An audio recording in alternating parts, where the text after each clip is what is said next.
এটা আমি হলুদের গুঁড়া দিয়ে দিছি, একটু মরিচের গুঁড়া, ধনিয়ার গুঁড়া, একটু জিরার গুঁড়া।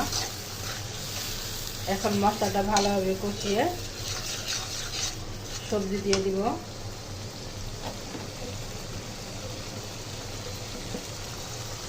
দিয়ে দেব লবণ স্বাদ মতো।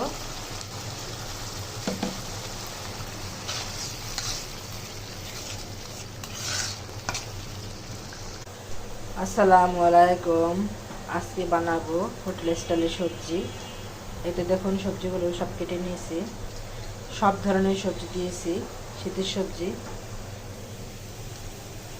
এটা আমি পেঁয়াজ কুচি দিয়েছি, রসুন কুচি, শুকনো মরিচ, তেজপাতা, দুটো এলাচ, একটু পাঁচফোড়ন। এখন দিয়ে দেবো আমি একটু আদা বাটা,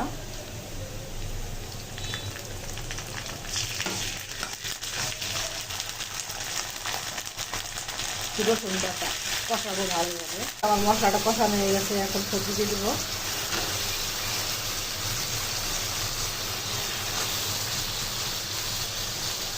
সব সবজিগুলো দিয়ে নাড়াচাড়া করবো। সবজিটা আমি এখন একটু পানি দিয়ে দিব।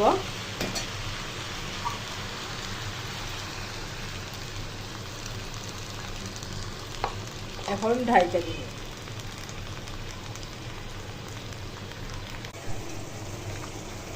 এখন দিয়ে দেবো কাঁচামরিচ,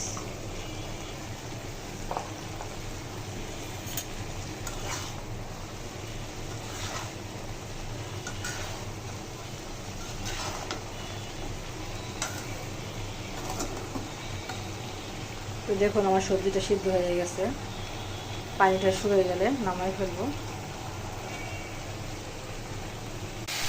এটা আমার ভাজি হয়ে গেছে, হোটেল স্টাইলের সবজি।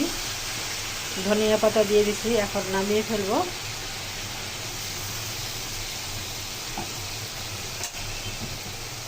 একটু হোটেল স্টাইলের ভাজি হয়ে গেল। এখন ভালো লাগলে লাইক, কমেন্ট, সাবস্ক্রাইব করবেন। এইভাবে বানিয়ে খাবেন। রুটি পরোটার সঙ্গে অনেক ভালো লাগে, ভাতের সাথেও ভালো লাগে। আল্লাহ হাফেজ।